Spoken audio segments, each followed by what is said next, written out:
தினம்தோறும் விளக்கேற்ற நல்ல எண்ணெய், இதயம் நல்லெண்ணெய்.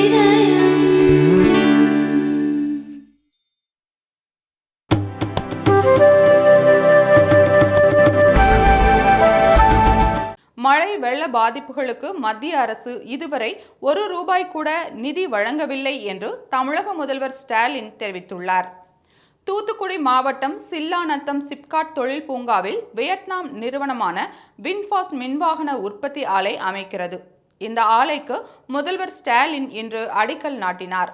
தொடர்ந்து தூத்துக்குடி, திருநெல்வேலி மாவட்டங்களில் பெருவெள்ளம் மற்றும் அதி கனமழையால் பாதிக்கப்பட்டவர்களுக்கு நிவாரணம் மற்றும் நலத்திட்ட உதவிகளை வழங்கினார். பின்னர் பேசிய அவர், தென் மாவட்ட வெள்ள பாதிப்புகளின் போது போர்க்கால அடிப்படையில் மீட்பு பணிகள் நடைபெற்றன. திமுக அரசு எப்போதும் மக்கள் பக்கம் நிற்கும். பாதிப்பின் போது பார்வையிடுபவர்கள் நாங்கள் அல்ல.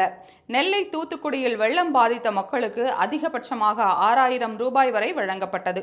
கொரோனா தொற்றின் போது குடும்ப அட்டைதாரர்களுக்கு தலா ₹4000 வழங்கப்பட்டது.